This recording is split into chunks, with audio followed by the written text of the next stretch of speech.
स्वागत करता हूं, आभार जताता हूं। महोदय, देवभूमि आशा की नजरों से आपकी ओर देख रही है। जो दिल्ली में हो रहा है, जो बदलाव पंजाब देख रहा है, उसका एक अनुभव अब ये देवभूमि भी चाहती है। तो सबसे पहले मेरा आग्रह रहेगा आम आदमी पार्टी के हमारे प्रदेशाध्यक्ष सुरजीत सिंह ठाकुर जी से कि वे मंच पे आए और आधिकारिक तौर पर आज हमारे बीच जो विभूतियां मौजूद हैं उनका स्वागत करें। सुरजीत सिंह ठाकुर जी।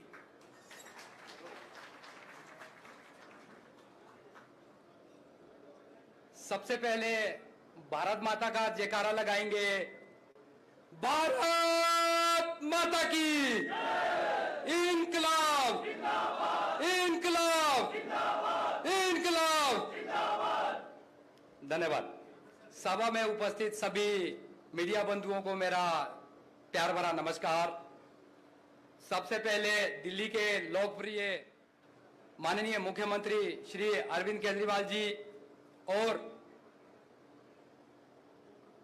पंजाब के हरमन प्यारे मुख्यमंत्री सरदार भगवंत सिंह मान जी का हिमाचल की देवभूमि हिमाचल में स्वागत करता हूं, अभिनंदन करता हूं।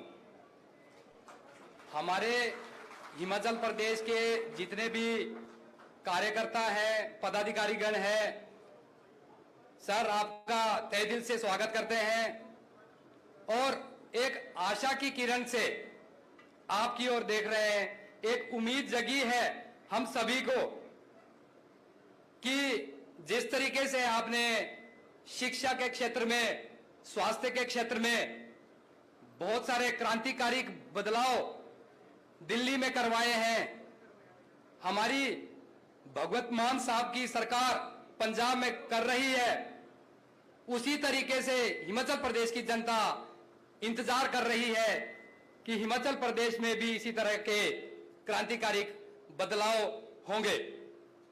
मान्यवर, बताना चाहूंगा, हिमाचल प्रदेश की जनता को पिछले 75 सालों में अगर हम लोग देखें तो सिर्फ और सिर्फ मुद्दे ही मिले हैं और मुद्दों के अलावा हमें कुछ नहीं मिला। 75 साल से देश की जनता हमेशा हारती रही, ये बड़ी बड़ी पॉलिटिकल पार्टियां हमेशा ही जीतती रही। पहला मौका है साहब, आपको मैं ये भी बताना चाहता हूं कि पिछले 30 सालों से प्रत्यक्ष को प्रमाण की जरूरत नहीं है। जिस तरीके से हिमाचल प्रदेश की जनता ने इन दोनों बड़ी पॉलिटिकल पार्टियों को यहां पर नकारा है, इसको बताने की ज्यादा जरूरत नहीं है, क्योंकि जब भाजपा से लोग परेशान हो जाते हैं तो फिर कांग्रेस को लेके आ जाते हैं, और जब कांग्रेस से परेशान होते हैं तो भाजपा को लेके आ जाते हैं। अभी तक हिमाचल प्रदेश की जनता के पास कोई विकल्प नहीं था। हिमाचल प्रदेश की जनता आज आपको एक मजबूत विकल्प के तौर पर हिमाचल प्रदेश के अंदर देख रही है। और देखिए, मैं तो यहां तक भी बोलना चाहूंगा कि विश्व गुरु तो हम बाद में बन लेंगे, पहले लोगों का स्वास्थ्य ठीक कर लेते हैं। बच्चों के लिए शिक्षा ही नहीं, क्वालिटी एजुकेशन का जो बंदोबस्त हमारी सरकार दिल्ली के अंदर कर रही है, आज दिल्ली में जो बच्चा 10th करके निकलता है या +2 करके निकल रहा है, वो इतने सक्षम होते जा रहे हैं कि वो नौकरी की तलाश में ही नहीं, वो नौकरी पाने वाले ही नहीं, बल्कि नौकरी दिलाने वाले लोग अब आज की डेट में बनते जा रहे हैं। तो सर, हम भी कामना करते हैं कि हिमाचल प्रदेश में भी ये क्रांतिकारी बदलाव होंगे। समय की नजाकत को समझते हुए मैं अपनी वाणी को यहीं पे विराम दूंगा और एक बार पुनः हिमाचल प्रदेश की जनता की ओर से, हिमाचल प्रदेश के हर एक कार्यकर्ता की ओर से और हर एक पदाधिकारी की ओर से आपका स्वागत और अभिनंदन करता हूं। इसी के साथ भारत माता की। Thank you very much. धन्यवाद सुरजीत जी। अब मेरा आग्रह रहेगा उस शख्सियत की ओर, उस पंजाब की ओर जिसकी हवाएं हिमाचल प्रदेश को प्रभावित करती है, जिसके साथ हमारा बेटी का रिश्ता है, रोटी का रिश्ता है, छोटे भाई और बड़े भाई का रिश्ता है, छोटे भाई ने एक शुरुआत की है कि बड़े भाई का अनुसरण करते हुए हिमाचल प्रदेश में भी हम बदलाव की बात करें। मेरा आग्रह रहेगा, पंजाब की शान हमारे बड़े भाई भगवंत मान मुख्यमंत्री हैं, जो पंजाब के हमारे बीच में आए और अपने शब्द कहें।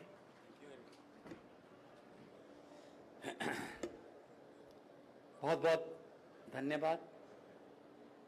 मंच पर आसीन आम आदमी पार्टी के कन्वीनर और देश के राजनीति के एक बहुत बड़े क्रांतिकारी नेता मुख्यमंत्री दिल्ली श्री अरविंद केजरीवाल जी, हमारे हिमाचल प्रदेश के अध्यक्ष जी,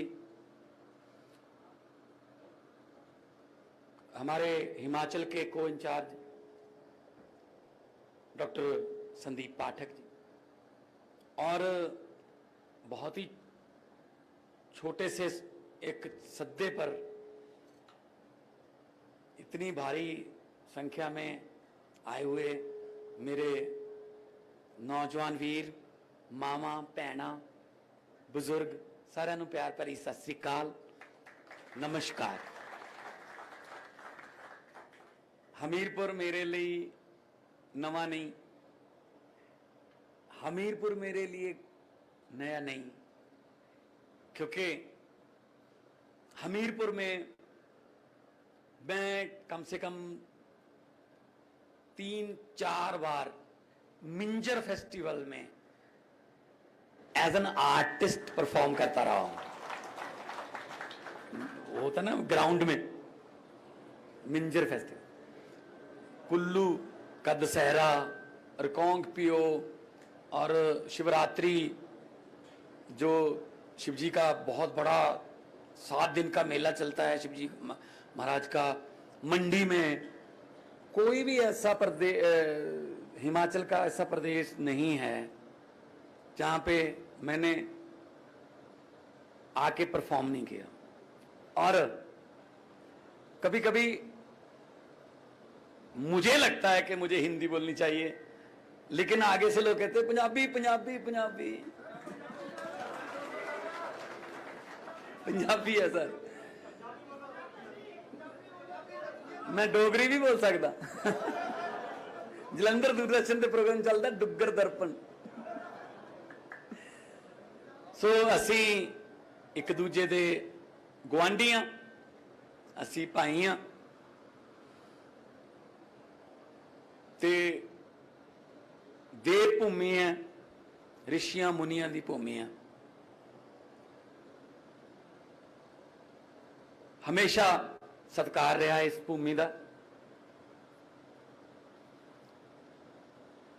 मेरे से पहले प्रदेश अध्यक्ष साहब बोल रहे थे कि जो दिल्ली में हो रहा है, जो पंजाब में हो रहा है, हिमाचल उसकी उम्मीद कर रहा है।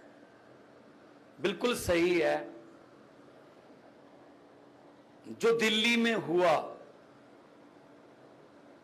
उसका असर पंजाब पर हुआ। अब दिल्ली और पंजाब में जो होगा उसका असर पूरे देश पर होगा।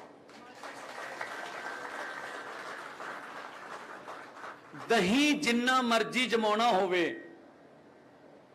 भावें रिड़कना भर के जमाना होवे, पर जागदा तो एक चमचा ही चाहिए हुंदा है। दिल्ली ने एक चम्मच जाग दिया, पंजाब में ईमानदारी का दही जमा लिया। अब दिल्ली और पंजाब 2 चम्मच आपको देंगे। हिमाचल में भी ईमानदारी का दही जमाओ, ईमानदारी का। आप हर रोज अखबार में पढ़ते होंगे, अब तो लोग, पंजाब के लोग जो हैं वो मतलब सुबह दोपहर शाम वेट करते रहते हैं कि अब सरकार का कौन सा फैसला आएगा जो हमारे पक्ष में होगा। 75 साल लेट हो चुके हैं। जैसा कि प्रदेश अध्यक्ष जी बोल रहे थे, 5 साल 5 साल 5 साल 5 साल। अंग्रेजों ने हमें 200 साल इकट्ठी गुलामी दी और बीजेपी और कांग्रेस वालों ने हमें 5-5 की किश्तों में दी, यही फर्क है बस। 5 तू 5 मैं आ गया, मैं तुझे कुछ नहीं कहूंगा, तू आ गया तू मुझे कुछ मत कहना। जनता क्या, जनता का क्या है, इनके पास कोई रास्ता ही नहीं है। आपका कोई कसूर नहीं है इसमें, आपके पास रास्ता नहीं था। पहले से तंग आके दूसरे के पास, दूसरे से पहले से ज्यादा तंग आके फिर पहले के पास, कि शायद ये ठीक हो गया होगा 5 साल में, नहीं ठीक हुए हो। ऐसे पंजाब में था 5 साल 5 साल 5 साल। इस बार लोगों ने कहा तुम सब लोग जाओ, हमें कुछ नया तजर्बा करने दो।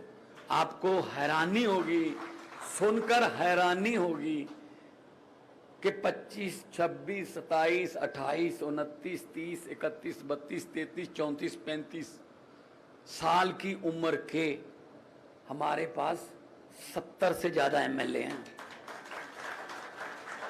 आम घरों के लड़के लड़कियां, जिसने मुख्यमंत्री चन्नी को हराया वो मोबाइल रिपेयर शॉप पे काम करता है। आज भी उसकी मां सरकारी स्कूल में सफाई कर्मचारी है, जिसने मुख्यमंत्री को हराया। ये सिर्फ आम आदमी पार्टी कर सकती है, बाकियों में तो बारी नहीं आएगी। उनके यहां तो बेटा भतीजा साले जीजे पता नहीं किथे किथे तक चले जाते हैं, उधर नहीं बारी आएगी। आम घरों के आम घरां दे लोग मुंडे कुड़ियां नू आम आदमी पार्टी मौका। मैं कौन हाँ कलाकार, चलो ठीक है, बहुत सारे मेथों भी बहुत फेमस कलाकार ने, पर मुख्यमंत्री सोचे ही नहीं सी कदे। ना मेरा कोई दादा, ना मेरा कोई चाचा कोई राजनीति च। मेरे डैडी टीचर सी, साइंस मास्टर सी, बदों बदों मैनू साइंस मास्टर बना लेंदे, ਜਾਂ ਮੈਨੂੰ बीकॉम है बीकॉम करता सी, मैनू किसी बैंक बुंक चला लेंदे। ये तो बात नहीं। इन्हां दे धीआं पुत्त ही क्यों राज करन बई, तुसी क्यों ना राज करो।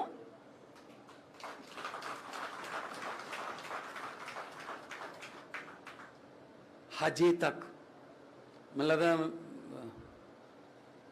52-53 साल उम्र हो गई होनी राहुल गांधी दी, हजे तक भी यूथ का नेता है वो।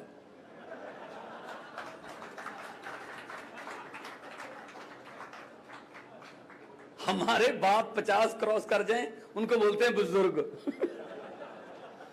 ये 53 साल के भी यूथ के नेता।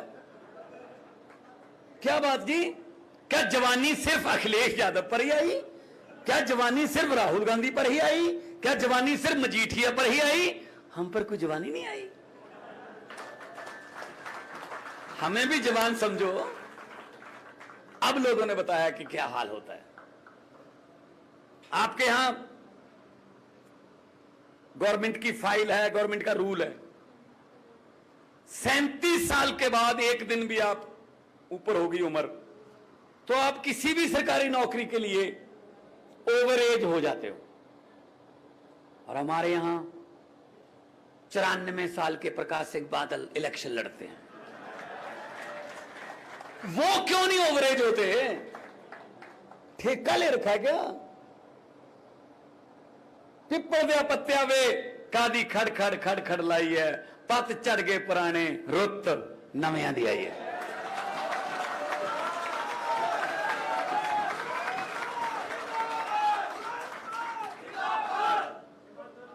और सब तो बड़ी गल यह है कि रुत साडी आई है।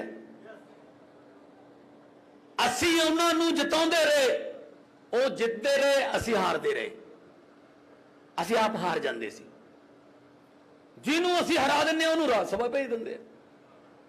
चल तू राज सभा इधर दी, लोग कहते कल तो हराया सी, ये काहदियां बधाइयां, कहते राज सभा च भेजता जी। हद है यार, पब्लिक के मैंडेट का तक तुसी। आम आदमी पार्टी ने 7 पंजाब चों 7 राज सभा के मैंबर भेजे ने। पहली बार होया कि इको पार्टी के 7 ने, और 7 चों कोई भी इलेक्शन हारिया नहीं होया।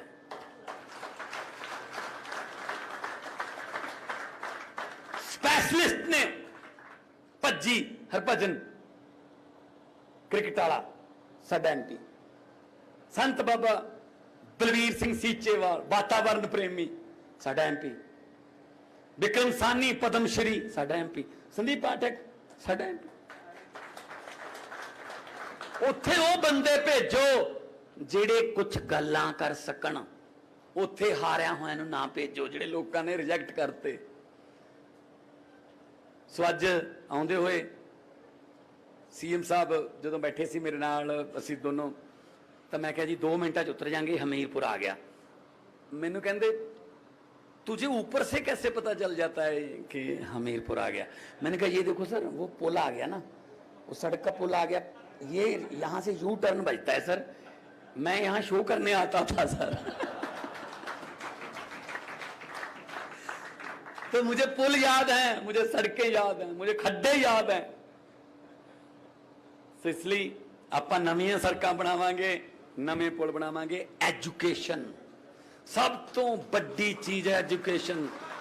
ਜੇ ਕੋਈ ਤੁਹਾਨੂੰ ਲੀਡਰ ਆ ਕੇ ਇੱਥੇ ਕਹਿੰਦਾ, ਜੇ ਕੋਈ ਤੁਹਾਨੂੰ BJP ਕਾਂਗਰਸੀ ਆ ਕਹਿੰਦਾ ਅਸੀਂ ਤੁਹਾਡੀ ਗਰੀਬੀ ਦੂਰ ਕਰ ਦਾਂਗੇ, ਉਹ ਝੂਠ ਬੋਲ ਰਿਹਾ। ਕੋਈ ਸਰਕਾਰ, ਕੋਈ ਲੀਡਰ ਤੁਹਾਡੀ ਗਰੀਬੀ ਦੂਰ ਨਹੀਂ ਕਰ ਸਕਦਾ।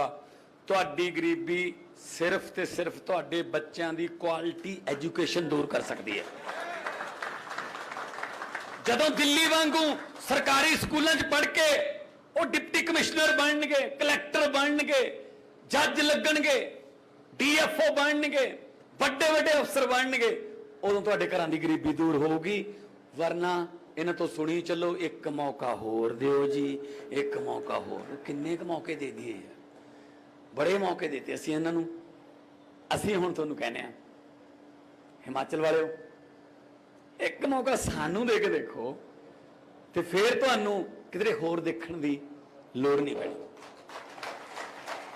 क्वालिटी एजुकेशन पंजाब दे विच स्कूल बन रहे ने, दिल्ली च बन चुके ने। दिल्ली तो सिक्ख्या लवांगे कि किवें कीती तुसीं। तुसीं Switzerland, Oxford, Harvard, Singapore, New Zealand, Delhi दे टीचर उन्हां दे वफद जांदे ने क्वालिटी एजुकेशन दी ट्रेनिंग लैण, फिर वो आके इत्थे अपने कोलीग्स नूं सिखाउने। आ कदे सोचिया सी? नहीं तो मिड डे मील वंडण वालियां बिल्डिंगां बन गईयां सरकारी स्कूल। मैनूं एक बंदा मिलिया पंजाब च वोटां तो पहलां, कहंदा पुत्त साडी तां अगली पीढ़ी भी गई। मैं कहा की हो गया? सरकारी स्कूल च बच्चे पढ़ते हैं। मैं कहा की गल, टीचर घट ने या नहीं? टीचर ने। फिर की हो गया? कहता बस टीचर ने कहा होया है कापी पेन घर पे भूल आए कोई प्रॉब्लम नहीं, कटोरी और चमचा नहीं बोलना। Mid day meal, that's it. हम एजुकेशन लेने जाते हैं या मिड डे मील खाने जाते हैं? हम उन्होंने प्रायोरिटी मिड डे मील को दे रखी है। देखो आपके बच्चों को हम दोपहर में खाना खिलाते हैं, कितनी अच्छी बात है ना। वो आता है टीवी पे। हम चाहते हैं वो जब स्कूल से निकले वो जॉब सीकर्स ना बने, जॉब प्रोवाइडर्स बने। हिमाचल के यूथ में इतना टैलेंट है, हिमाचल के यूथ में इतना टैलेंट है कि वो स्टार्टअप से कुछ भी दुनिया का धांसू से धांसू आइडिया एक्सप्लोर कर सकता है। लेकिन मौका ही नहीं मिलता, हमें मौका ही नहीं मिलता। लेकिन अब मौका मिलेगा। तो मैं, क्योंकि समय की कमी है, इसलिए मेरी तरफ से तो इतना ही मैं कहूँगा। इंसाफ दा दिन नहीं चढ़ना जो लोगों के दिल चों ये डर नहीं जाता। इंसाफ दा दिन नहीं चढ़ना जो लोगों के दिल चों ये डर नहीं जाता। मैं उन्हां नूं कहना चाहुंदा, रात लम्मी होण दा मतलब सूरज मर नहीं जाता। जिन्ना कोल लखां करोड़ां ने वो मैनू बुलाउंदे पए ने, जा सकदा हां पर नहीं जांदा। साहां दा भार ही सब तो वध भारी है। मैं परख लिया, जरा सोचो, डुबण तो बाद बंदा तर नहीं जाता। आ जिहड़े करप्शन कर दिया इन्हों कह दियो भगवंत मान अरविंद केजरीवाल जी आए सी कि जितने मर्जी इकट्ठे कर लो पैसे हीरे मोती मगर ख्याल इतना रहे कफन पे जेब नहीं होती। हुकूमत वो करते हैं जिनका दिलों पर राज होता है, यूं कहने को तो मुर्गे के सर पे भी ताज होता है। बहुत बहुत देर बाद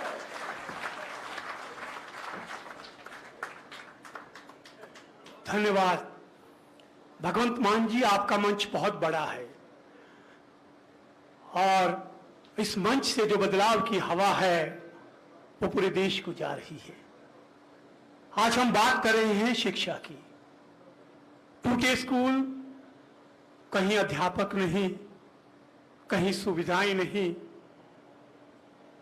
और लगातार सरकारी व्यवस्था से निराश बच्चे निजी स्कूलों की ओर जा रहे हैं। मैं कोई कहानी नहीं सुना रहा हूं, मैं बात कर रहा हूं प्रदेश के हालात की। ये हमारे प्रदेश के हालात हैं और लगातार लोगों की शिकायतें शिक्षा के संबंध में आम आदमी पार्टी के कार्यक्रमों में आ रही थी। आम आदमी पार्टी का मानना है कि इस देश में मन की नहीं बल्कि जन की बात होनी चाहिए। जब जनता मानती है शिक्षा चाहिए तो शिक्षा संवाद होना चाहिए। जब शिक्षा पर संवाद की बात हो तो वहां माननीय अरविंद केजरीवाल जी होने चाहिए। देश की राजनीति को नया बदलाव, नया आयाम देने वाले अरविंद केजरीवाल जी हमारे बीच में मौजूद हैं। बहुत ज्यादा सवाल आए हैं लेकिन इन पर जिम्मेवारियां, जवाबदेही बहुत ज्यादा है। इनके समय का अधिकांश उपयोग करते हुए सबसे पहले इजाजत चाहूंगा कि कुछ सवाल लोगों से ले लें। जी हाँ, तो सबसे पहले मेरा आग्रह रहेगा आशा देवी जी से। आशा देवी जी कि वे अपना सवाल रखें। माननीय श्री अरविंद केजरीवाल जी और श्री भगवंत मान जी, नमस्कार। मैं आशा देवी घुमारवीं विधानसभा क्षेत्र से हूँ और मैं एक प्राइवेट टीचर हूँ। श्रीमान जी, सबसे पहले मैं आपका हिमाचल देवभूमि में स्वागत करती हूँ।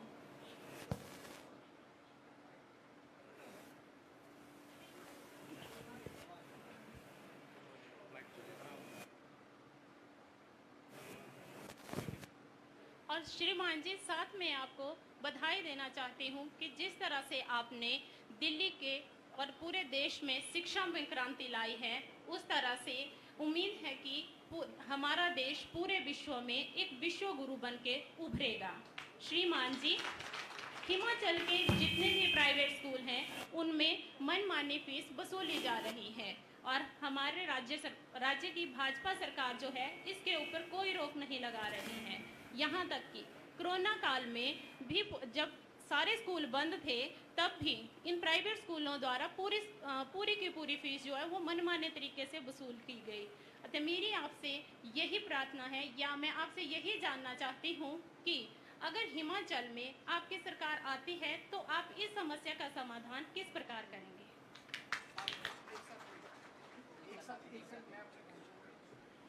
इसके बाद सर सभी सवालों का एक साथ जवाब देंगे। इसके बाद मेरा आग्रह रहेगा सुरेश चंद जी से। सुरेश चंद जी।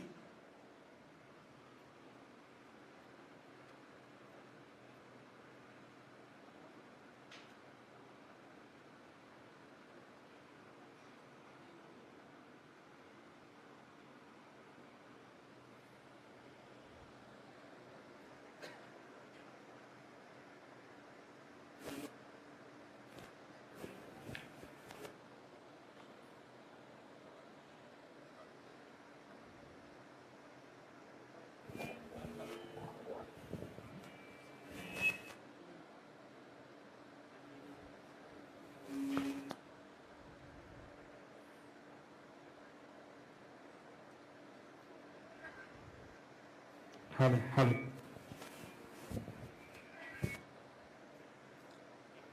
सुरेश चंद जी का सवाल हमारे बीच आ रहा है। थोड़ा सा तकनीकी जो कमी रही है उसके लिए आप सबसे क्षमा चाहता हूं। हेलो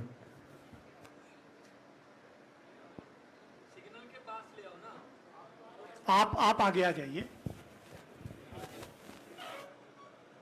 हेलो हेलो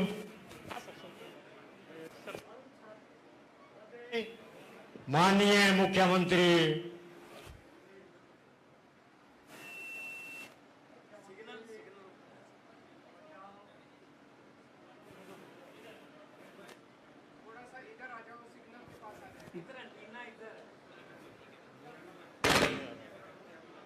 जी शिक्षा जी हाँ आप कीजिए। परम श्रद्धे माननीय मुख्यमंत्री दिल्ली, माननीय मुख्यमंत्री पंजाब, हमारे प्रदेशाध्यक्ष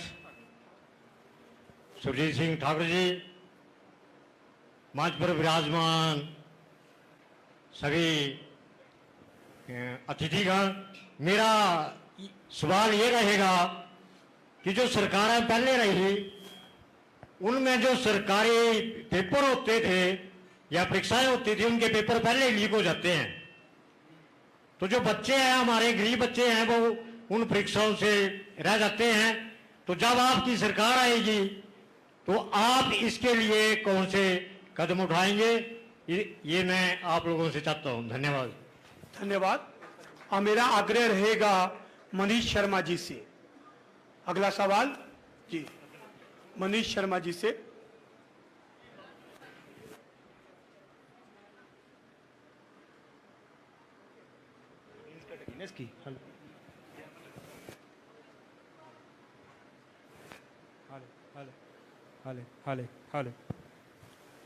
नमस्कार मुख्यमंत्री अरविंद केजरीवाल जी, नमस्कार भगवंत मान जी। मेरा सवाल थोड़ा तीखा जैसा है। ये आधारभूत ढांचे पे है अपने स्कूल के। जैसे जब भी आप स्कूल में जाते हो तो क्या देखते हो? टूटी हुई टंकियाँ, खराब शौचालय, कोई मेंटेनेंस नहीं बिल्डिंग की, शीशे नहीं है, टाट पट्टियाँ नहीं है, वहाँ पे डेस्क नहीं है, अगर बन गया तो उसका मेंटेनेंस नहीं है। इस तीखे सवाल पर कि आप उस पर क्या करेंगे? धन्यवाद। धन्यवाद मनीष जी। इसके बाद अनीता सुमन जी से मेरा आग्रह रहेगा कि वे अपना सवाल लेके आए। अनीता सुमन जी।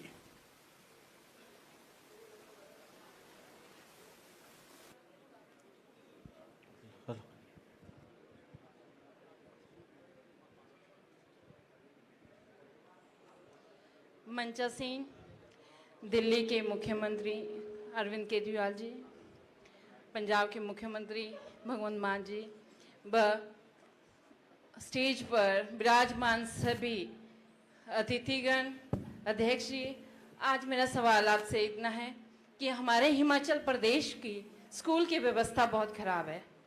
या तो स्कूलों में टीचर्स नहीं हैं और जहाँ टीचर्स हैं वहाँ बच्चे नहीं हैं, और जहाँ बच्चे जा रहे हैं स्कूल में वहाँ टीचर्स है ही नहीं। टीचर्स और प्रिंसिपल की स्कूलों में बहुत ज़्यादा पद खाली पड़े हैं। काफ़ी दिनों से भाजपा सरकार से भी निवेदन किया, आग्रह किया कि स्कूलों में अपॉइंटमेंट्स करो, बच्चों के लिए अपॉइंटमेंट्स करो, लेकिन ऐसा कुछ भी नहीं है। मैं आपसे इतना जानना चाहती हूँ कि आपकी सरकार जब हिमाचल प्रदेश में आए तो आप क्या ये पद सृजित करेंगे, या उनके लिए अच्छे जिस तरह से आपने दिल्ली में शिक्षा का एक उज्जवल नारा दिया है बच्चों को उठाने के लिए, उनकी शिक्षा को बच्चों को उच्च शिक्षा देने के लिए, तो क्या आप हिमाचल प्रदेश को भी उस मुकाम पे पहुंचाएंगे? तो यही इसी में मैं आप सबसे निवेदन है कि इसका निवारण करें। जी जरूर। अब मेरा आग्रह रहेगा माननीय रमेश चंद्र ठाकुर जी से कि वे अपना सवाल रखें। मंच पर सभी विराजमान अतिथिगण, मेरा आप सभी को नमस्कार। मेरा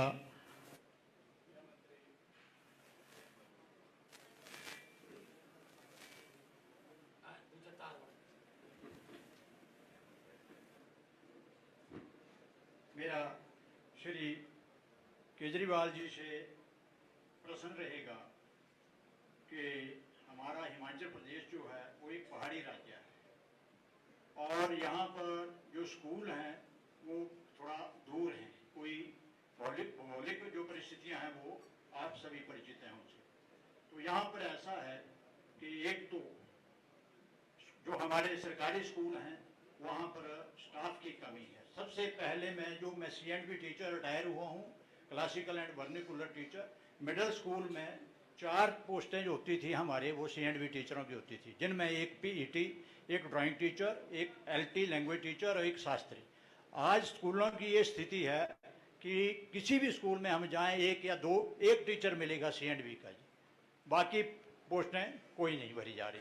अब मैं या कोई भी अभिभावक या पेरेंट्स अपने बच्चों को वहाँ कैसे भेजेगा जब वहाँ पर स्टाफ पूरा नहीं?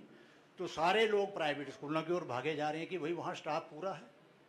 तो वहाँ क्या हो रहा है, प्राइवेट स्कूलों में लूट मची हुई है, ट्रांसपोर्ट का चार्जेस एक्स्ट्रा जा रहे हैं, ये जा रहे हैं, वो जा रहे हैं। तो मेरा केजरीवाल जी से अनुरोध है कि अगर हमारी हिमाचल प्रदेश में आम आदमी पार्टी की सरकार बनेगी तो क्या इन पोस्टों को भरने का सरकार ख्याल रखेगी? खास करके फिजिकल एजुकेशन, जो हमारा देश क्यों पिछड़ा जा रहा है खेलों में। आज इतनी बड़ी आबादी हमारे देश की होती हुई है और कितने मेडल, 0, 1, 2 मेडल आ रहे हैं, जबकि छोटी छोटी कंट्रियां पता नहीं अनगिनत मेडल हासिल कर रहे हैं। तो मेरा तो अनुरोध है सर कि प्राइमरी से ही, चाहे क्लस्टर लेवल पर ही, एक फिजिकल एजुकेशन टीचर दिया जाए, ज़्यादा नहीं तो, बाकी मिडिल में तो होने ही चाहिए। Thank you. सवाल बहुत है, मेरा आग्रह रहेगा, लगभग सभी सवालों में शिक्षा व्यवस्था पर है। मेरा आग्रह रहेगा माननीय अरविंद केजरीवाल जी से कि वे मंच पे आए और आपके इन सवालों के जवाब दें। जोरदार तालियों के बीच माननीय अरविंद केजरीवाल जी।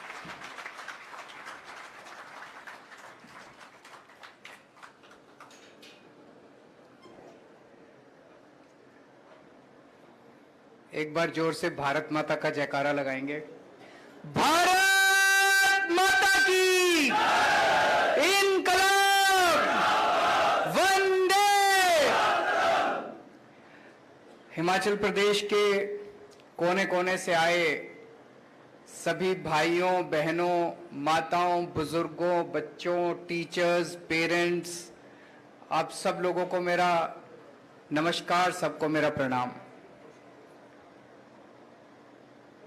दोस्तों, आज मैं आपके बीच में शिक्षा के बारे में बात करने आया हूं। नवंबर में चुनाव है हिमाचल प्रदेश के, ये चुनावी दौरा है। इस चुनावी दौरे के बीच में मैं आपसे शिक्षा के ऊपर बात करने आया हूं। मैं आपसे पूछना चाहता हूं कि आज तक भारत के इतिहास में, आज तक आप लोग हिमाचल प्रदेश में इतने दिनों से रह रहे हो, कोई पार्टी, बीजेपी, कांग्रेस, चुनाव के दौरान कभी आपसे शिक्षा पे बात करने के लिए आई क्या? किसी पार्टी ने आपको आके कहा जी हमें वोट दे दो, हम स्कूल अच्छे कर देंगे? किसी पार्टी ने आपको कहा कि हम आपके बच्चों को अच्छी शिक्षा दे देंगे? शिक्षा मुद्दा ही नहीं है लोगों के लिए। आज आप इतने सारे लोग हो, आप में से जरा हाथ उठा के ये बताना कि कितने लोगों के बच्चे स्कूलों में पढ़ने वाले बच्चे हैं? कितने लोगों के? कई लोगों के हैं। आप में से कितने लोग अपने बच्चों को प्राइवेट स्कूल में भेजते हो? कितने लोग अपने बच्चों को सरकारी स्कूल में भेजते हो? इसी से पता चल रहा है कि सरकारी स्कूलों का क्या हाल है। हिमाचल प्रदेश में शिक्षा का क्या हालत है, मैं आप थोड़ा सा डेटा इकट्ठा कर रहा था। हिमाचल प्रदेश में 14 लाख बच्चे स्कूलों में जाते हैं। इन 14 लाख में से 8.5 लाख बच्चे सरकारी स्कूलों में जाते हैं और 5.5 लाख बच्चे प्राइवेट स्कूलों में जाते हैं। 8.5 लाख बच्चे सरकारी स्कूलों में जाते हैं, तो अधिकतर बच्चे, 70-80% बच्चे जो है वो सरकारी स्कूलों में जाते हैं। इसका मतलब हिमाचल प्रदेश के अंदर इतनी गरीबी है, बेचारे अपने बच्चों को, सरकारी स्कूलों की हालत इतनी खराब है, इतनी खराब है हिमाचल प्रदेश के अंदर। आदमी के पास 2 पैसे आ जाएं तो वो अपने बच्चे को प्राइवेट स्कूल में भेजना चाहता है। भेजना चाहता है कि नहीं भेजना चाहता है? हर माँ बाप ये चाहते हैं कि मेरे बच्चे को अच्छी शिक्षा मिले, रिक्शे वाला और मजदूर भी चाहता है कि मेरे बच्चे को अच्छे से, मजबूरी में आदमी सरकारी स्कूल में भेजता है। 8.5 लाख बच्चे सरकारी स्कूलों में जाते हैं और आज हिमाचल प्रदेश की जो शिक्षा व्यवस्था है, इन 8.5 लाख बच्चों का भविष्य अंधकार में है। गलत तो नहीं कह रहा? 2000 स्कूल ऐसे हैं जिनमें एक टीचर है। 8वीं तक स्कूल है, 5वीं तक स्कूल है, एक टीचर है। अब ये बताओ, वो एक टीचर 5 क्लासेस को, 8 क्लासेस को कैसे पढ़ाएगा? पढ़ा ही नहीं सकता। तो इन स्कूलों में पढ़ाई होती ही नहीं है। वो पहली क्लास को पढ़ाएगा, वो दूसरी क्लास को पढ़ाएगा, वो तीसरी को पढ़ाएगा, सबको साथ बिठा के कैसे पढ़ाएगा एक टीचर? पढ़ाई हो ही नहीं सकती। इन स्कूलों में पढ़ाई होती नहीं है। तो सोचो, इन बच्चों को कुछ भी नहीं आता। इन बच्चों का क्या कसूर? ये भी तो अपने भारत के ही बच्चे हैं। इनको कौन देगा शिक्षा? कई स्कूल ऐसे हैं जिनमें एक भी टीचर नहीं है। 722 स्कूल ऐसे हैं, 722 स्कूल ऐसे जिसमें एक कमरा है। यह मैं हिमाचल प्रदेश की बता रहा हूं। एक कमरा है, उसी में पहली क्लास भी लगती है, उसी में दूसरी क्लास भी लगती है, उसी में तीसरी भी लगती है, उसी में चौथी भी लगती है, 5वीं तक की क्लास और कई कई तो 8वें तक की क्लास एक ही कमरे के अंदर। कैसे हो सकता है? ये मजाक बना रखा है इन लोगों ने। 12वीं क्लास के नतीजे हिमाचल प्रदेश के 2019 में 12वीं क्लास के नतीजे आए थे 62%, 2020 में 76%। 55 सरकारी स्कूल ऐसे थे जिनमें एक भी बच्चा पास नहीं हुआ। यह मैंने इंटरनेट पे देखा है।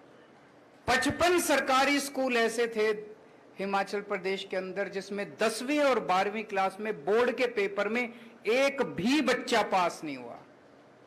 और अभी हिमाचल प्रदेश हाईकोर्ट के अंदर एक PIL दाखिल की है किसी ने। उस PIL में उसने कहा है कि हिमाचल प्रदेश सरकार ने मंडी के अंदर एक सरकारी स्कूल को तोड़ के वहां पे मॉल बना रहे हैं। यह हिमाचल प्रदेश की शिक्षा व्यवस्था है। हिमाचल प्रदेश पे कांग्रेस ने 30 साल राज किया, भारतीय जनता पार्टी ने 20 साल राज किया। इन्होंने क्या किया? शिक्षा व्यवस्था को बर्बाद करने में इन्होंने कोई कसर नहीं छोड़ी। गलत तो नहीं कह रहा? अब आपकी मर्जी है, 5 साल और दे दो इनको, आपके बच्चों के 5 साल और खराब हो जाएंगे। अगर आज आपका बच्चा 8वीं क्लास में पढ़ रहा है और आज आपने गलती करके बीजेपी और कांग्रेस को वोट दे दिया, आपका बच्चा 12वीं क्लास पास कर जाएगा अगले चुनाव तक। फिर मौका नहीं बचेगा। मौका यही है, अगर आपने अपने बच्चों को बचाना है तो इसी बार बदलना पड़ेगा आपको, इसी बार बदलना पड़ेगा। 8वीं क्लास में अगर आपका बच्चा पढ़ रहा है, वो 12वीं पास कर जाएगा, उसका भविष्य तो गया। उसका भविष्य कौन ठीक करेगा? और उसका जिम्मेदार कौन होगा? मां बाप, क्योंकि उन्हें वोट उनको दिया। अभी तक तो हमारे पास मौका नहीं था। जैसे हमारे सुरजीत जी ने कहा, एक बार बीजेपी थी, एक बार करते क्या, मरते कभी बीजेपी को दे दो, कभी कांग्रेस को दे दो। इस बार तो मौका है। इस बार तो अपने बच्चों को बचा लो, इस बार तो अपने बच्चों का भविष्य बचा लो। देखो जी, मेरे को पॉलिटिक्स करनी नहीं आती, मेरे को राजनीति करनी नहीं आती, मेरे को भी नहीं आती, भगवंत भाई को भी नहीं आती। हम लोगों को राजनीति करनी नहीं आती, काम करना आता है।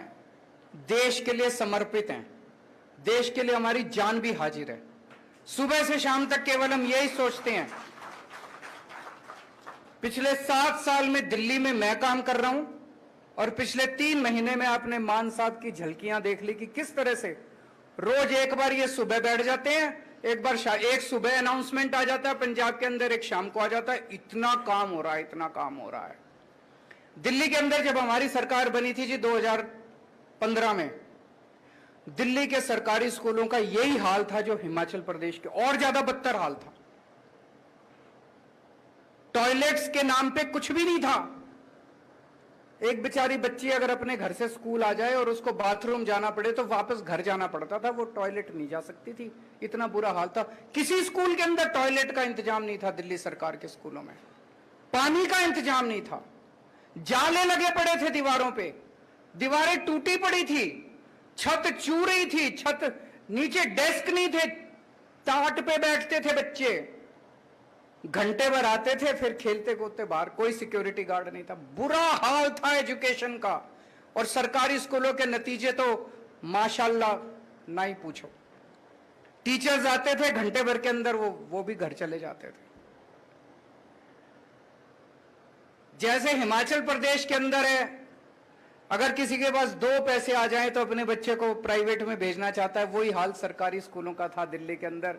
जिसके पास, रिक्शे वाले के पास, मजदूरों के पास, मैं राजनीति में आने के पहले मैं एनजीओ में काम करता था, समाज सेवा का काम करता था, झुग्गियों, दिल्ली की झुग्गी बस्तियों में काम किया करता था। उन झुग्गी बस्तियों के अंदर मैं देखता था कि एक रिक्शे वाला भी, एक मजदूर भी कोशिश करता था, यार एक टाइम का रोटी कम खा लेंगे लेकिन अपने बच्चों को स्कूल, अच्छे प्राइवेट स्कूल में भेज देते हैं। कोई सरकारी स्कूल में नहीं भेजना चाहता था। हमारी सरकार आई, हमने एक सपना देखा था, मैंने, मनीष सिसोदिया जी ने, हमने तय किया यार कुछ भी हो, ये सरकारी स्कूल ठीक करने अपने को। दिल में ये सपना तो था, लेकिन ये भी था कि करेंगे कैसे, होएगा कैसे, कर पाएंगे क्या। तो हमने आते ही तय कर लिया कि दिल्ली सरकार का 25% बजट शिक्षा पे खर्च होगा। सबसे पहले तो हमने ये अनाउंस कर दिया कि दिल्ली सरकार का 25% बजट शिक्षा पे, और आज तक चला आ रहा है। दिल्ली सरकार का 25% शिक्षा पे खर्च होगा। लगभग हर साल 10,000 करोड़ से लेके 15,000 करोड़ तक हम शिक्षा पे खर्च कर रहे हैं। 7 साल हो गए, आप कैलकुलेट कर लो, 80 से 85,000 करोड़ रुपए हम शिक्षा पे, स्कूलों पे खर्च कर चुके हैं अभी तक। 80 से 85,000 करोड़। और ये सारा पैसा खर्च करवाया है, ये मेरी जेब में नहीं गया, ये किसी नेता की, अफसरों की जेब में नहीं गया। वहां से हमारी शुरुआत हुई और आज मुझे कहते हुए गर्व है कि दिल्ली के सरकारी स्कूल इतने शानदार हो गए हैं। दिल्ली के सरकारी स्कूल इतने खराब थे, हमने सारी बिल्डिंगें तोड़ तोड़ के नई बिल्डिंगें बनाई हैं, शानदार बिल्डिंगें बनाई हैं, स्विमिंग पूल बनाए हैं सरकारी स्कूलों के अंदर, लिफ्टें हैं सरकारी स्कूलों के अंदर, बिल्कुल नए सारे, लगभग 1100 साढ़े 1100 स्कूल हैं, सारे नए स्कूल बना दिए हम लोगों ने, तोड़ तोड़ के नए स्कूल बनाए हैं। स्कूल बनाना तो आसान था, नतीजे लाना बड़े मुश्किल है। इस साल 12वीं क्लास में हिमाचल प्रदेश में मैंने बताया 2019 में 62% नतीजे आए थे। दिल्ली के अंदर 99.7% नतीजे आए हैं सरकारी स्कूलों के, गवर्नमेंट स्कूल्स के 99.7% नतीजे। सुना था कभी भारत के इतिहास में 1947 के बाद से लेके आज तक मेरे को लगता नहीं किसी भी सरकार के टाइम में सरकारी स्कूलों के नतीजे 99.7% आए हैं। जब हमारी सरकार बनी, मैंने बताया कि अगर किसी के पास 2 पैसे हो, वो अपने बच्चे को सरकारी स्कूल से निकाल के प्राइवेट स्कूल में भर्ती कराता था। हिमाचल प्रदेश के अंदर भी किसी के पास भी 2 पैसे हो, वो अपने बच्चे को निकाल के प्राइवेट स्कूल में भर्ती कराना चाहता है। दिल्ली के अंदर हवा उल्टी बहने लग गई है। दिल्ली के अंदर 4 लाख बच्चों ने अपने नाम प्राइवेट स्कूल से कटवा के सरकारी स्कूलों के अंदर भर्ती करवाए हैं। भाई साहब, ये चमत्कार से कम नहीं है। 4 लाख बच्चों ने प्राइवेट स्कूल से नाम कटा के सरकारी स्कूलों में भर्ती कराया, क्योंकि सरकारी स्कूल इतने, और कई अमीर लोग अपने बच्चों के बड़े बड़े स्कूलों से नाम कटा रहे हैं। मैं और मान साहब मैंने मान साहब को कहा कि अपने अफसरों को भी लेके आओ, थोड़ा सा इनका भी ओरिएंटेशन होना चाहिए, इनको भी लगना चाहिए कि दिल्ली में हमने क्या काम किया है। तो पंजाब सरकार के चीफ सेक्रेटरी, एजुकेशन सेक्रेटरी, फलाना सेक्रेटरी, ढिमका सेक्रेटरी, ये सारे मान साहब अपनी सारी फौज लेके अफसरों को आए, अफसरों की। हमने इनको स्कूल घुमाए, दिल्ली सरकार के सरकारी स्कूल। तो एक क्लास में हम घुसे तो इनका एक अफसर बच्चों से पूछता है, बच्चे क्लास में बैठे थे, उन बच्चों से पूछता है, आप में से प्राइवेट स्कूल छोड़ छोड़ के कौन कौन आए? तो कई बच्चों ने हाथ उठाया, जी हम प्राइवेट स्कूल से नाम कटा के आए। तो उन्होंने एक बच्चे से पूछा, बेटा आप कौन से प्राइवेट स्कूल से आए? वो बच्चा कहता है सेंट कोलंबस।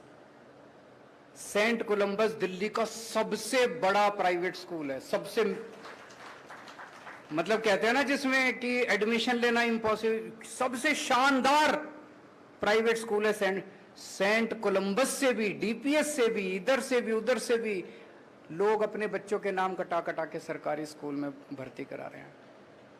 आज अगर कोई मेरे से पूछता है, अरविंद जी 7 साल में आपने सबसे अच्छा काम क्या किया? भाई साहब हमने बच्चों के 16 लाख बच्चे मेरे सरकारी स्कूलों में पढ़ते हैं, इन 16 लाख बच्चों की मैंने जिंदगी बना दी। अब आपसे एक मौका मांगने आया हूं, ये 8.5 लाख बच्चे जो सरकारी स्कूलों में पढ़ रहे हैं, इनकी भी जिंदगी बनानी है कि नहीं बनानी है? चाबी आप लोगों के हाथ में, आप ही कुछ कर सकते हो। आ रहा हूं मैं, अब मैं आपको बताता हूं, आईआईटी का नाम सुना है सब लोगों ने? आईआईटी है Indian institute of technology, engineering college है। उसमें एडमिशन लेना बहुत मुश्किल है, सबसे बेस्ट इंजीनियरिंग कॉलेज है, देश में नहीं पूरी दुनिया के अंदर उनका नाम माना जाता है। पहले 100 दुनिया के इंजीनियरिंग कॉलेजेस में आईआईटी आते हैं हमारे देश के। मैं भी आईआईटी से हूं। बड़ा मुश्किल है, मेरे को पता है मैं कितनी मेहनत करी थी, मैंने कितने रात दिन पढ़ना पड़ता है, बड़ी मुश्किल है। बड़े, आपको जान के ताज्जुब होगा जी, पिछले 2-3 साल से 400 से ज्यादा बच्चे हर साल हमारे आईआईटी की परीक्षा पास कर रहे हैं, सरकारी स्कूलों के, गवर्नमेंट स्कूल के। हिमाचल प्रदेश के अंदर 55 स्कूल ऐसे हैं जिसमें एक भी बच्चा 12वीं पास नहीं कर रहा। दिल्ली के अंदर दिल्ली सरकार के स्कूलों के 400 बच्चे आईआईटी की परीक्षा पास कर रहे हैं। ये बड़ी बात है, बहुत बड़ी बात है। और मैं एक उदाहरण देना चाहता हूं। एक बच्चा है राजीव राय, इसका इस साल आईआईटी गुवाहाटी में मैकेनिकल इंजीनियरिंग में एडमिशन हुआ है। आईआईटी गुवाहाटी में मैकेनिकल, सरकारी, हमारे दिल्ली सरकार के 12वीं क्लास से पास हुआ, उसने परीक्षा दी और उसको आईआईटी गुवाहाटी में मैकेनिकल इंजीनियरिंग। उसके पिताजी एक छोटे से मैकेनिक हैं। सड़क के किनारे एक वो पॉलीथीन की शीट लगा के उसके नीचे बैठ के मैकेनिक का काम करते हैं, सड़क के किनारे, जैसे वो रेडी पटरी वाले होते हैं उसी तरह के। 9,000 रुपए महीने मुश्किल से कमाते हैं। पिताजी तीसरी पास हैं, माताजी पढ़ी नहीं हुई, अनपढ़ है। ये लड़का आईआईटी गुवाहाटी से मैकेनिकल इंजीनियरिंग करने के बाद इसको जो शुरुआती तनख्वाह मिलेगी, कम से कम 2 लाख रुपए महीने की तनख्वाह इसको मिलेगी। अब आप सोच के देखो कि अगर दिल्ली सरकार के स्कूल अच्छे नहीं हुए होते तो क्या होता? क्या राजीव राय आईआईटी में जा सकता था? मैं इसकी काबिलियत पे वो नहीं कर रहा, हो सकता चला भी जाता, मैं वो नहीं कह रहा, लेकिन जो सुविधाएं मिली और जो कुछ मिला, क्या राजीव राय जैसे इतने बच्चे जो आज इंजीनियरिंग कर रहे हैं, क्या वो जा सकते थे? नहीं जा सकते थे। वो मैकेनिक का बेटा हो सकता है मैकेनिक अपने पिताजी की दुकान में ही काम करने के लिए मजबूर हो जाता। हो सकता है उसके पिताजी बीच में उसकी पढ़ाई छुड़वा देते, कहते बेटा पढ़ाई तो होती नहीं है तो टाइम क्यों खराब कर रहा है, मेरे साथ दुकान पे बैठा कर, 2 पैसे तो कमाएगा। ऐसे ही होता है ना गरीब परिवारों में। क्या राजीव राय आईआईटी में जा सकता था? नहीं जा सकता था। ऐसे कितने ही बच्चे हैं, आप सोच के देखो। इन सब बच्चों के घरों की गरीबी दूर हो रही है। अब 1.5 लाख बच्चे हर साल मेरे 12वीं क्लास से निकलते हैं सरकारी स्कूलों में। इन 1.5 लाख बच्चों का पहले भविष्य अंधकार में था। अब मैं दावे के साथ कह सकता हूं, ये 1.5 लाख बच्चे, मैं ये नहीं कह रहा सारे इंजीनियर बन जाएंगे, इनमें से कई इंजीनियर बनेंगे, कई डॉक्टर बनेंगे, और इन बच्चों को हम बिजनेस करना सिखा रहे हैं 11वीं 12वीं क्लास में। मैं अभी बताऊंगा आपको, एक भी बच्चा बेरोजगार नहीं रहने वाला, एक भी बच्चा बेरोजगार नहीं रहने वाला। मैं शर्ती आपको बोल देता हूं, ऐसा तैयार कर रहे हैं हम इन बच्चों को। 1.5 लाख बच्चे, गरीबों के बच्चे, इन बच्चों का भविष्य बन गया।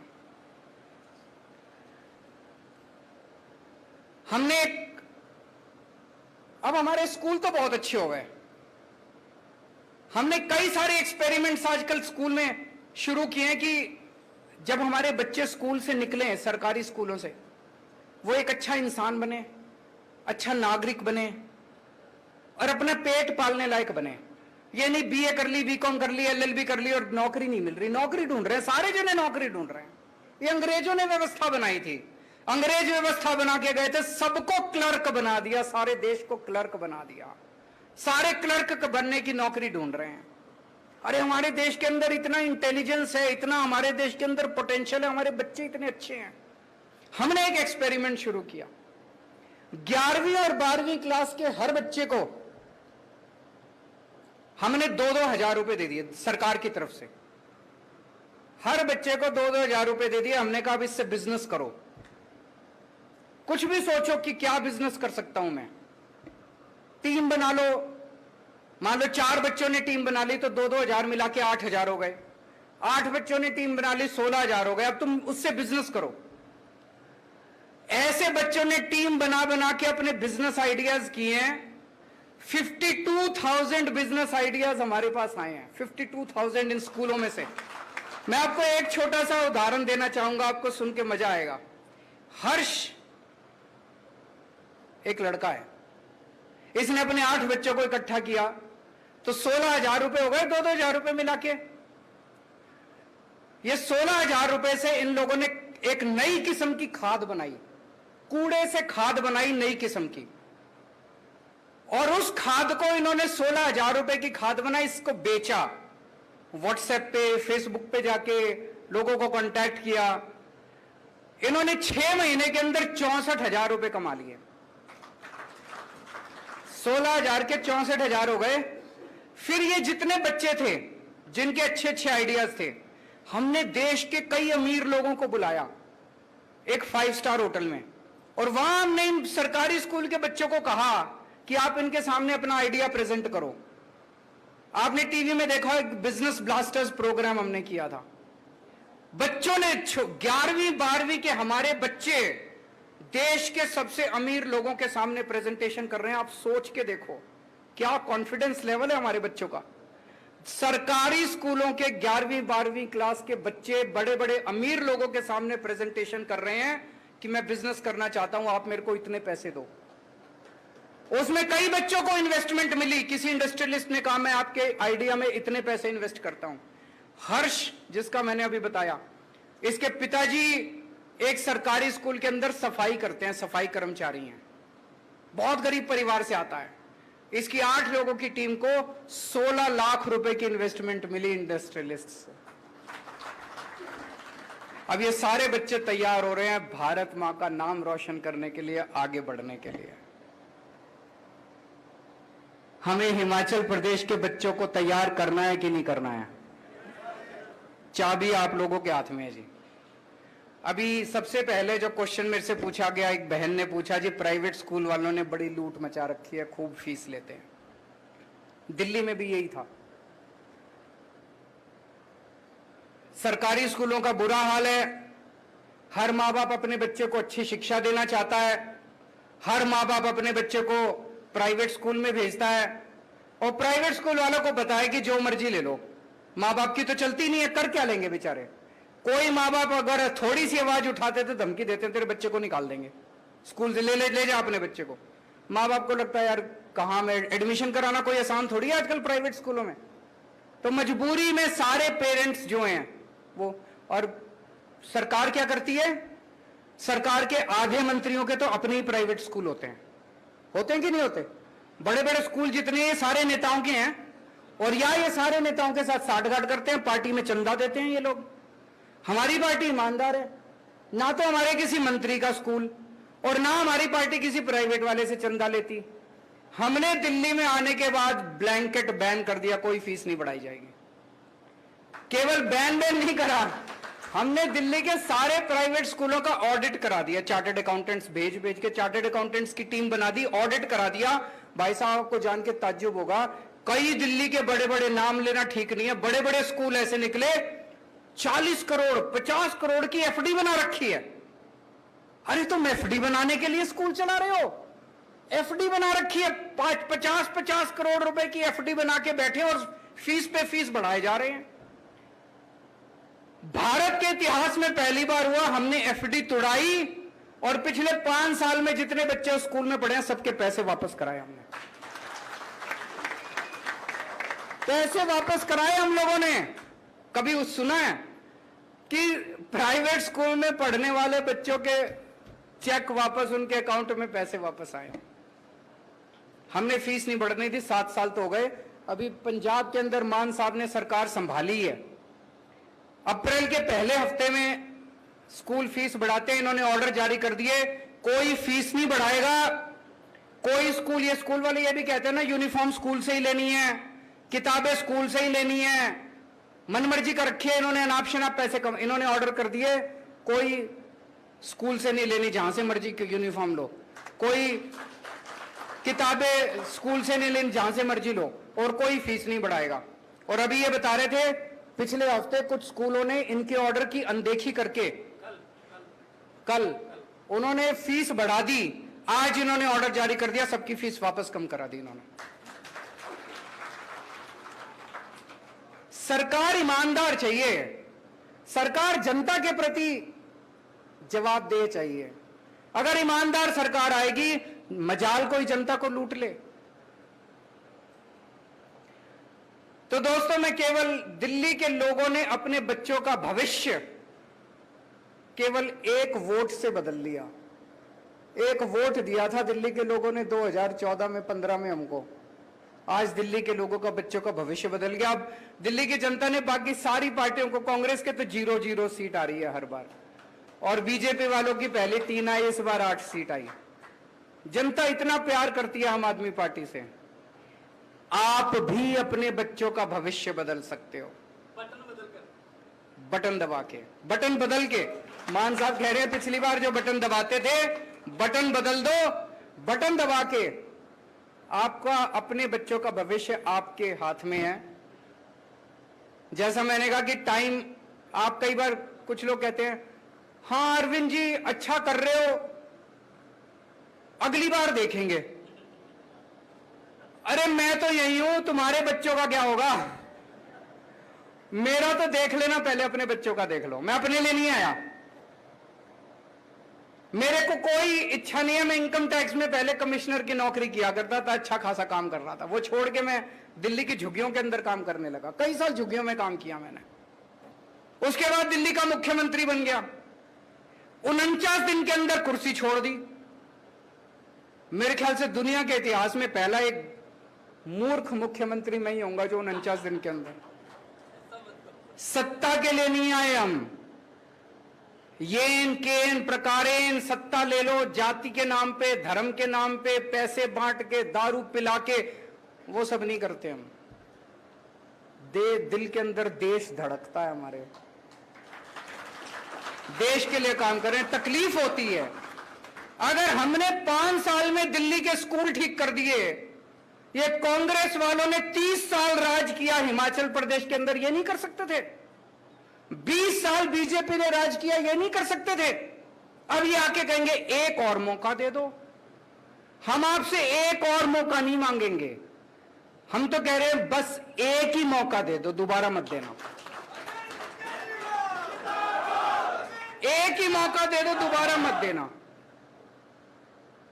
अभी एक भाई साहब बता रहे थे पेपर बड़े लीक होते हैं। भाई साहब कुछ तो गड़बड़ है। मैं हरियाणा गया, वहां भी बीजेपी की सरकार है, वहां भी खूब पेपर लीक होते हैं। गुजरात गया, वहां भी बीजेपी की सरकार है, वहां भी खूब पेपर लीक होते हैं। सारे पेपर लीक, दिल्ली में नहीं होते। क्या चक्कर है जी? पता नहीं लीक होते हैं या लीक करवाते हैं ये लोग। वो मैं हमेशा कहता हूं, वो Guinness book of world record में आ रहा है इनका नाम, बीजेपी वालों का। सबसे ज्यादा पेपर लीक करवाने वाली पार्टी पूरी दुनिया के अंदर वर्ल्ड रिकॉर्ड बना रहे हैं। क्यों? इनकी नीयत खराब है। अंत पंत में सारी चीज इसी बात पे आ जाती है, आपकी नीयत कैसी है। इनकी नीयत खराब है, हमारी नीयत साफ है। हमारे पेपर लीक नहीं होते, इनके सबके पेपर लीक हो जाते हैं। तो दोस्तों, मैं आपको अच्छी शिक्षा दूंगा, आपके बच्चों को रोजगार दूंगा, इस बात पे वोट मांगने के लिए आया हूं। और आज मैं चैलेंज करता हूं इन सारी पार्टियों को, हिम्मत है तो तुम शिक्षा के नाम पे वोट मांग के दिखा दो। हिम्मत है तुम रोजगार के नाम पे वोट मांग के दिखा दो। मैं शिक्षा के नाम पे, स्वास्थ्य के नाम पे, इसके नाम पे वोट मांगने के लिए आया हूं। जैसा मैंने कहा, मेरे को राजनीति करनी नहीं आती, पॉलिटिक्स करनी नहीं आती। आपको गंदी राजनीति चाहिए, उनके पास चले जाना। आपको भ्रष्टाचार चाहिए, उनके पास चले जाना। आपको दंगे चाहिए, उनके पास चले जाना। आपको गुंडागर्दी चाहिए, उनके पास चले जाना। अगर आपको अपने बच्चों का भविष्य बनाना है, मेरे पास आ जाना। मैं गारंटी देता हूं, एक एक बच्चे का भविष्य बना दूंगा। तो दोस्तों, आपने इतना मौका उन लोगों को दिया, 30 साल कांग्रेस को दिए, 20 साल बीजेपी को दिए। एक मौका हमें भी देके देख लो, हम भी उतने बुरे नहीं हैं। भारत माता की